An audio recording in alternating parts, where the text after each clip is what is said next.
Section 11.1 Determinism and Human Agency. The interplay between free will, human agency, and determinism lies at the heart of humanity's quest to understand spiritual beings, whether viewed as literal entities or symbolic forces, and their role in shaping life. While this issue may not always be the focal point of public debate, I contend that it underpins many of our discussions regarding responsibility, morality, and purpose. Too often, individuals gravitate toward one of two extremes. On one side, we have the belief that free will governs human existence entirely, placing the full burden of the world's consequences squarely on the individual. On the other side, determinism, when pushed to its logical extreme, absolves individuals of personal responsibility, attributing every outcome to external forces or a preordained plan. In my view, both extremes fail to encapsulate the intricate complexity of human existence. When free will is overstated, individuals can become either overwhelmed by guilt or inflated by hubris, seeing every result, whether success or failure, as solely the outcome of their own choices. This narrow perspective risks overlooking the interconnectedness of reality, where external factors and unforeseen events play crucial roles. Conversely, when unchecked determinism takes hold, individuals may succumb to fatalism, believing their actions are irrelevant and inconsequential. This mindset undermines human dignity, erodes moral accountability, and dismisses the importance of personal effort and decision-making. A balanced perspective, however, seeks to integrate these views, honoring human agency while recognizing the larger forces, whether divine, natural, or circumstantial, that are beyond our control. By adopting such a framework, we create a model of human existence that neither imposes unrealistic expectations nor strips us of our capacity to act with purpose and significance. To fully understand this balance, it is essential to delve deeper into the concepts of free will, determinism, and fatalism. Each offers unique insights into the human experience, yet all require careful consideration to avoid falling into simplistic or reductionist interpretations. Free will. 1. Made or done freely or of one's own accord. Voluntary. 2. Of or relating to the metaphysical doctrine of the freedom of the will. Determinism. The doctrine that all events, including human choices and decisions, have sufficient causes. Fatalism. 1. The acceptance of all things and events as inevitable. Submission to fate. 2. The doctrine that all events are subject to fate or inevitable predetermination.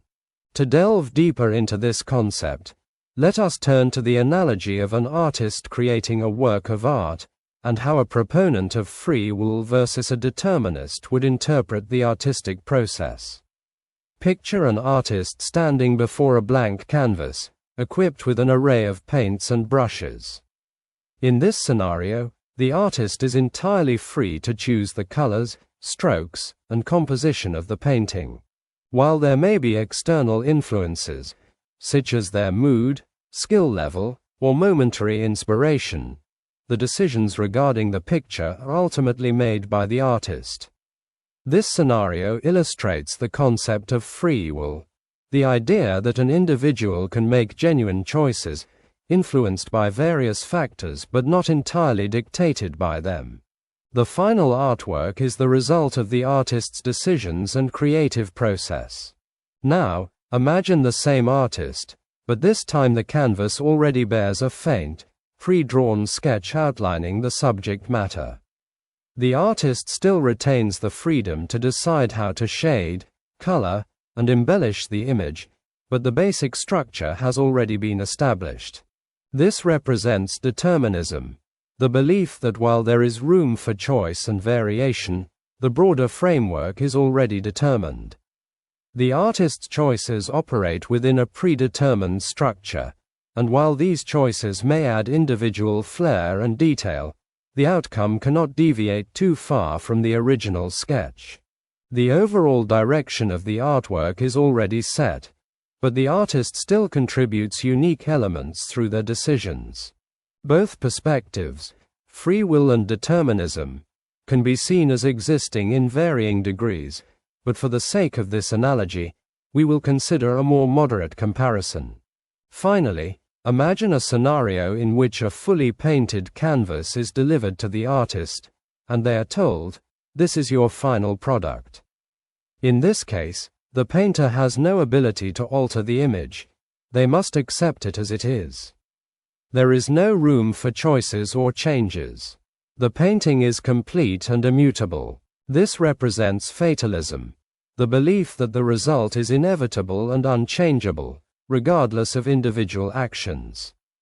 In this view, effort and decision-making have no bearing on the outcome, which is fixed from the beginning. While free will, determinism, and fatalism might seem distinct from one another to the point of being incompatible, I believe they can coexist in meaningful ways. Furthermore, while this discussion may initially appear distant from spiritual matters, these perspectives drastically shape how individuals view concepts like good and evil, as well as the role of spiritual entities in human affairs. An extreme deterministic worldview might lead to the belief that spiritual beings, such as demons or foreign gods, are omnipotent forces that entirely shape human behavior, thereby absolving individuals of responsibility for moral failures and evil. Conversely, a purely free will-centered perspective might dismiss the influence of spiritual forces altogether, attributing all moral failings solely to personal choices, while overlooking the potential for larger, unseen influences.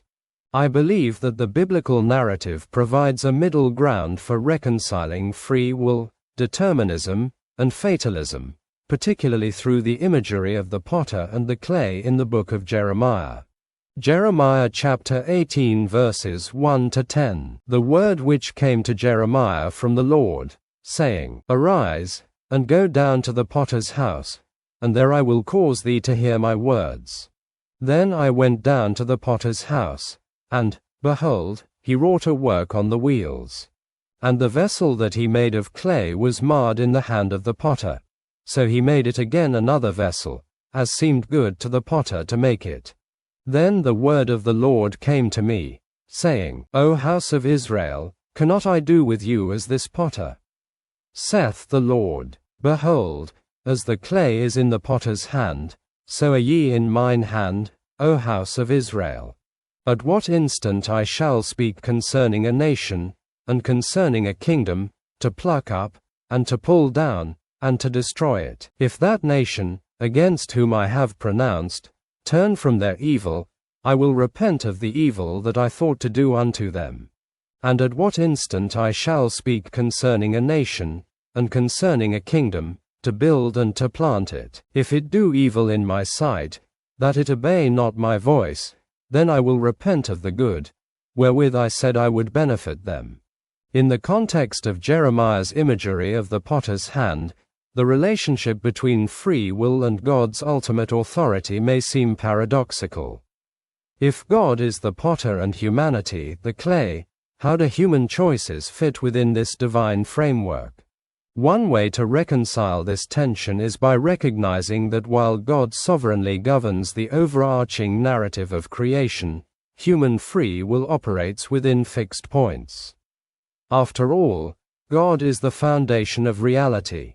As the Alpha and Omega, He has ordained both a beginning and an end, providing a structure within which human choices unfold.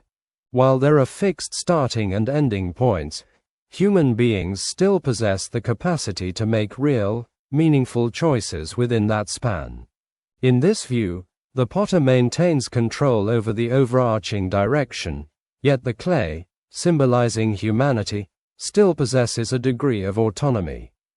God, existing outside of time, understands the full range of choices available to the clay, but this foreknowledge does not equate to coercion.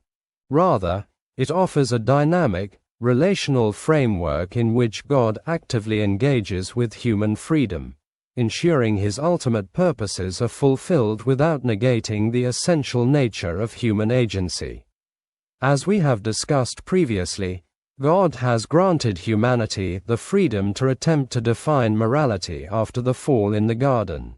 This freedom to explore and shape moral understanding is part of the larger divine plan, where human decisions and growth play a role within a providential framework. When viewed through the lens of determinism, the potter's hand symbolizes God's exercise of complete control over the outcomes of human existence. Just as the potter shapes the clay according to a predetermined design, God is understood to direct the course of history toward a fixed end. In this framework, human choices unfold within the boundaries established by divine sovereignty, with the outcome assured according to God's plan. If we consider the potter's hand from the perspective of fatalism, the image of the potter reshaping the clay without any agency or power to resist suggests that human action or will becomes irrelevant. In this extreme view, individuals who resist the divine plan might eventually find their fates reduced to mere instruments in the realization of God's predetermined end. Under fatalism, everything is determined by forces beyond human control, and human action is rendered futile. An example of this fatalistic interpretation can be found in God's declaration to King Sennacherib of Assyria. In the Bible, God tells Sennacherib that his rise to power and military conquests were allowed as part of God's divine plan. Despite the king's apparent success, his actions are ultimately directed by God's will. The king's fate is already determined, regardless of his personal desires or intentions. This passage illustrates that while human beings may make decisions, the final trajectory of their actions is governed by God's sovereignty and divine purpose. 2 Kings chapter 19 verses 25 to 28. Hast thou not heard long ago how I have done it, and of ancient times that I have formed it? Now have I brought it to pass, that thou shouldest be to lay waste fenced cities into ruinous heaps. Therefore their inhabitants were of small power, they were dismayed and confounded. They were as the grass of the field, and as the green herb, as the grass on the housetops, and as corn blasted before it be grown up. But I know thy abode, and thy going out, and thy coming in, and thy rage against me. Because thy rage against me and thy tumult is come up into mine ears, therefore I will put my hook in thy nose, and my bridle in thy lips, and I will turn thee back by the way by which thou camest. The interplay between free will and determinism remains one of the most challenging philosophical and theological dilemmas to address. I hold to the belief that God, as the Alpha and Omega, establishes fixed points in the foundation of reality, assurances that his purposes will ultimately be fulfilled. Yet, within the space between these points, God grants humanity the freedom to act and make decisions. This dynamic tension between fixed determinism and human participation preserves the reality of human responsibility while affirming divine providence. It is a framework that asserts the significance of human choices while simultaneously recognizing that God's overarching plan remains unshaken. An immense question persists: do humans generate ideas, or do ideas create humans? This inquiry probes the tension between internal and external causation, raising fundamental questions about the nature of responsibility and influence. If humans are the originators of ideas, they bear responsibility for those ideas and their consequences, aligning with the concept of free will. Conversely, if ideas exist independently, shaping human thought and action, this aligns with a more deterministic framework of external causation. This leads to a further, more profound question: are humans or Satan the first cause of sin? If God is the foundation of reality, then all that exists apart from him or in rebellion against him must have a first cause. Did humanity, through its free will, bring forth sin, or did an external force, embodied by Satan, sow the seeds of rebellion? The answer to this question carries significant implications, as it touches upon the origins of evil and humanity's role in its propagation. Both perspectives, human-originated sin and external influence, contain elements of truth, yet neither fully seems to encapsulate the complexity of the issue.